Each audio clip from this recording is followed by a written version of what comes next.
What's up, you guys? Welcome to today's video. If this is your first time watching, welcome. Hopefully you get a lot out of this channel, a lot of tips, tricks, insights, a lot of valuable things that you can take away and implement into your own ATM business as well. And our mission is just exactly that, to provide you a lot of value and hopefully at least get you started or on the right path, or to continue along the right path with your ATM business. That's what this is here for. So welcome. Today's video is going to be pretty straightforward. It's about contracts and why you should have contracts implemented in your business, especially with the history of ATMs and the ATM business overall, and the way that people used to launder money, and obviously today the thefts that you see like on CNBC and Fox News and all of that. Obviously it's very important to make sure that you are covered in your business, making sure that you are taking the right precautions and necessary steps to protect yourself in this business. So let's dive in.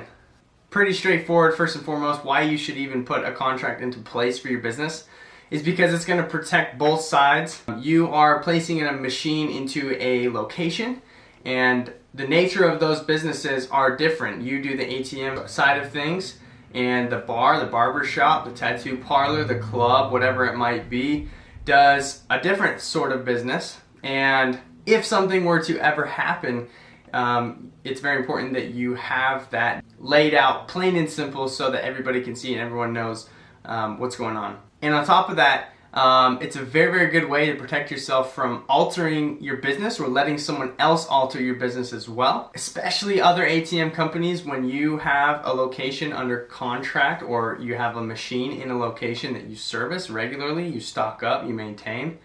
You don't want any Joe Blow off the street to come in and underbid you or offer your services. So it's very important that you have that exclusivity aspect as well. There's quite a few people who you'd be surprised that don't actually offer contracts or even protect themselves with a contract because they want to do everything on, on good name, on good faith, on your word. And that's great, but business is war, and business can be really, really shady, and you can get over the head. So very important that you protect yourself, okay? I hope all of you watching this who have your own ATM business are protected in some way, and if not, then today's the day to start. The third distinguishing factor, I think, is avoid contracts with big ATM companies. I'm sure a lot of you getting started, you've seen the ATM Depot, you've seen the Cardtronics. As a lot of other ATM people would recommend, especially for processing, especially for machines, things like that, you don't want to get locked into a big long contract for 3 years where you're paying down a machine on behalf of someone else. Someone else has you locked into a contract for a couple of years. Any other ATM company that has you locked in, or processor, advise against it. Chad Osuji, actually, shout out Chad, is the OG for that, and really actually saved us a lot of time and money when we were starting off, because we were getting things rolling and had a few different people that we almost got locked into a contract, and it was pretty shady. There's a few people that didn't tell us all the factors. Just kind of, you can always tell by the way you feel, how it feels, in your gut, and I advise all of you to follow that, of course, with anything in life. There you go, apply it to your other life. Fourth distinguishing factor, I think, is, and we haven't actually utilized this yet, but using that contract. So I mentioned to not get locked into big long contracts with other processing companies, or big ISOs or things like that. The barber shop, the bar, the strip club, the dispensary, the school district, whatever it might be, you want to make sure that you have the exclusivity for that, and that you can offer some sort of contract that shows you have the rights to have the machine there, no one else does, and it's going to be lasting for a period of time, this, and this, with this surcharge, these rights, blah, blah, blah. Because you can actually use that contract, you can flip that for a profit if you wanted to. A lot of people do that in this business as well. Once you do own the contract, you win. You want to be able to make sure that you have a very robust contract that you have made. for that specific reason in case you did need to flip it or things like that. Number 5, I guess this is kind of it, is ATM machine insurance. As of right now, if any of you OGs are watching this, I would kindly appreciate you dropping me a message or a comment about ATM insurance, and I guess where a better place to go would be for that. As far as right now, the only company that we know of is Marshall and Sterling that do basically just a general liability insurance, which is kind of not really needed. You know, if someone stubs their toe on it or cuts their finger or whatever, it's kind of unlikely. Now, I could see if it was theft, if you're kind of in rougher areas. Or the other possibilities I could see would be like fire or water damage, a flood happens in the store, things like that. Make sure that you can either cover your loss yourself if you don't have insurance, or you do get insured.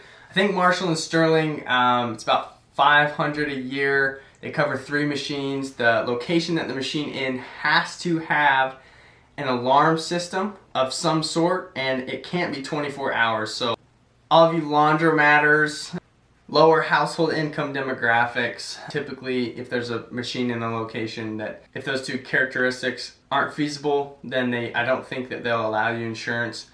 Tip number 6, get tight with your business owners so that in case anything goes wrong, in case anything comes up whatsoever, they let you know and you're on a first name basis and you're really, really cool with each other.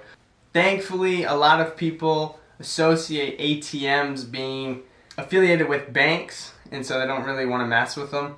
And thankfully that does save you, and a lot of the features on the machines themselves, like the camera, watch button, the security, the alarms that you can put on them. We have GPS trackers on ours as well. There's some good GPS trackers. You can show what goes on in case the vault door opens or it's moving in any way. You can see it on the map where it's going, so you can trace that MFer down, things like that. But a lot of people don't have insurance. I guess it's a low cost to, I guess, recoup.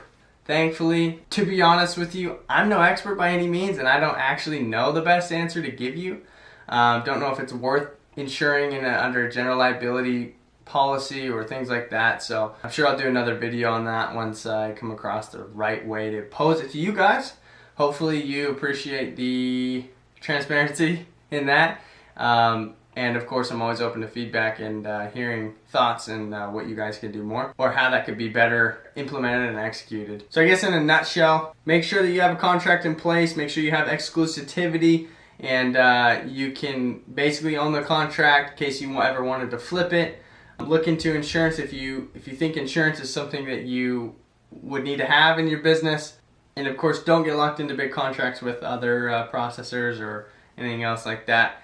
That's kind of all I have for you. I hope you guys enjoyed this. You are liking these videos. I'd love to hear your feedback. I'd really, really appreciate it if you guys would share it as well if you got a lot of value out of it, so we can keep this thing growing. We can pump out more videos. I'll keep you guys up to date with kind of what's going on with events this summer. We're not sure because of the COVID.